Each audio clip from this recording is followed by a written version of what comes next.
Hi there, this is Ranjit and I have this LG L90 with me, which is a mid-range Android phone, and this is the dual SIM version. I've already done the unboxing and also made a gaming review of this. Links for those videos will be in the YouTube show notes, and I would say it's a pretty decent mid-range Android phone considering the specs. And before we proceed, let's talk about the pricing. The price quoted on the box is 19,000, but I've seen this unit in online stores and other stores like Flipkart, etc., for around 16 to 16,500. I'll have the link for Flipkart in the show notes. And regarding this phone, it sports a 4.8 inch screen, which is an IPS Great Screen, and if you see, the viewing angles are pretty good. And the best thing about this phone is, though it has a 4.7 inch screen, the phone is then also very comfortable to hold. It's not very bulky. For example, notice this is the Xperia M2, which has a 4.8 inch screen. This has 4.7, but do note that how big this Xperia M2 is. It's very big, and I would say it's not very comfortable to hold in a single hand, but this LG L90 is a little bit comfortable to hold in a single hand. Now moving towards the back, it has an 8 megapixel camera with the LED flash, and I would say the camera performs decently. I have already made a dedicated video regarding the camera performance, and this is kind of a textured back, and though it does not look that great, I would say, but it does provide a pretty good grip on the phone. And this back cover can be opened. Let me open it up. You just pry it open, and that gives you access to the battery. The battery is a 2540 milliamp hour battery, and I did all my testing with a single SIM. I have been using this phone for around 2 weeks now. We also have a micro SD card slot, and in terms of battery life, I would say the battery life was very good. Comparing it with the other phones, for example, I always said that the Moto G's battery life was very good, and this LG L90's battery is slightly better than the Moto G. So in terms of battery life, I have no issues with this phone. Again, this is plastic and nothing special. And this is the speaker. The speaker is adequately loud. I'll talk about the speaker a bit later, and it snaps into place. Regarding the front facing camera, here LG skimmed out. It's a standard VGA camera, and this is the custom LG skin. It's actually very fluid to operate, and in terms of the processing power, it's very similar to Moto G, Xperia M2, and or even the Grand 2. The internals are same compared to those phones. That is the Snapdragon 400 processor. That's a quad-core processor clocked at 1.2 GHz. And regarding the GPU, it's an Adreno 305. RAM is 1 gig, and I would say the phone performed very well. In my 2 weeks of usage, I hardly noticed any lag whatsoever on this phone. So LG did a very good job of optimizing this UI, and it works very well. Again, the UI is a little bit different. If you are coming from other phones, we do have this quick toggles over here, and we also have this Q slide apps. These are like small apps. You can do kind of multitasking with it. For example, let me show you. If I open this internet thing, and you can do whatever is there in the back. You can open an app, etc. And now you can also use this and do the browsing. You can also change the transparency, etc. with this one. I like this, as you can see. So yes, it provides this sort of multitasking thing. You can hide this if you want, and this is also customizable. So there is a lot of customization that is provided in this UI, and the UI, as I told you, will look a little bit different, but it does have everything that you need to control the device. Now moving towards the screen, as I said, it's a 4.8 inch screen. It's IPS Great Screen. Another thing where LG skimmed is, if you notice, we do not have any auto brightness sensor, so manually you need to adjust the brightness.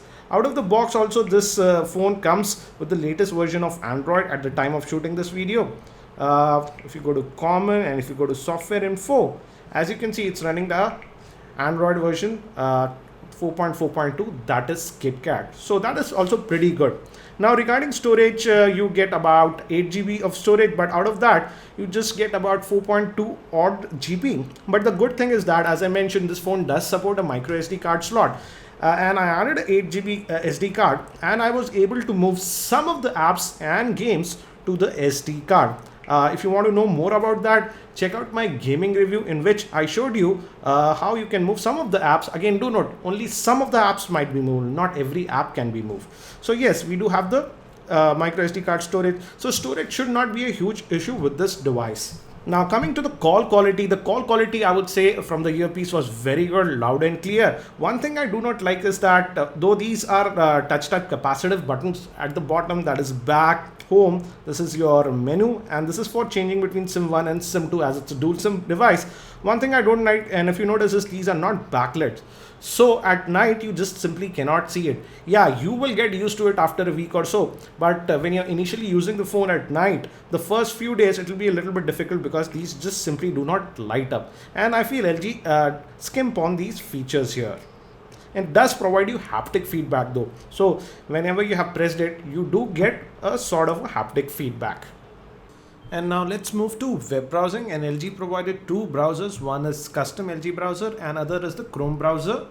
And let's just go to our website, that is tech2buzz.com, and this is the standard keyboard.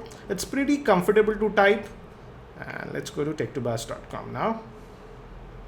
And as you can see, it's loading the websites pretty quickly. Regarding the performance, as I told you, I did not have any issues with the performance. The phone performed actually pretty nice for the price to performance ratio. And let's just open one of the stories. Let's open this LG G2 story.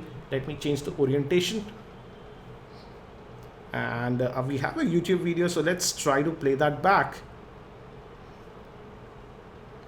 And let me maximize the volume. Hi there, this is Ranjit, and in this video we're going to do the full review for this LG G2 Android phone, which is a flagship. See the viewing angles, they are pretty decent. It has some unique and actually features. The speaker is pretty loud, and actually it's a lot better than many of the phones. The speaker is pretty loud and clear, but at max volume sometimes I did feel that it crackles a little bit. Let me also show you the speaker phone. Let's dial one number. This is the standard dialer that you get. We do not have 3G video calling on this one. And let's dial, and I'll put it to speakerphone now. Your current prepaid account balance is, as you can see on max, it crackles a little bit. So don't keep it on max, then it's pretty clear. And again, in the UI also it's pretty good. You do get this 3D effect if you slowly move. And as I told you earlier, it works actually very well. This phone actually has some two unique features. One is this quick remote, using which you can control devices like television, DVD players, and Blu-ray players. And I configured it for my Samsung television, and I was able to operate it. And also you can quickly access it from here. So it works actually pretty well. Another unique feature is that it has that knock-on feature.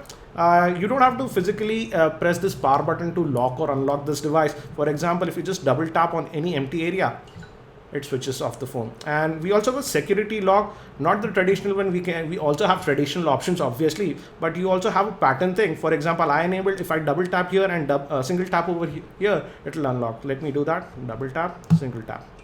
And as you can see, it works. So it's actually pretty nice. The features that LG has provided are pretty good, and I love this knock-on feature. It's a pretty practical feature. You don't have to hunt for the power button, so that works pretty nice. Now coming to other features, LG also did not skimp on a lot of features. For example, multi-touch points. It was very strange. I was able to register 8 multi-touch points, not 10, 8. I expected 5 with this sort of a device, but I get 8 multi-touch points, so that's nice. Also, the Compass app actually works pretty well. No issues. As you can see, it works pretty well. And also regarding gaming, here also I had some actually pretty decent experience, and as you can see, I've played all these games. I actually made a dedicated video regarding the gaming. You can check out that for more info, and I would say it could play most of the games without any issues, and even heavy games like Asphalt 8 were playable on this LG L90. Another good thing is that many of these devices, when you're playing heavy game, tend to heat up too much, but that was not the case with this LG L90. And in my 2 weeks of usage, I never faced issues of any overheating with this LG L90.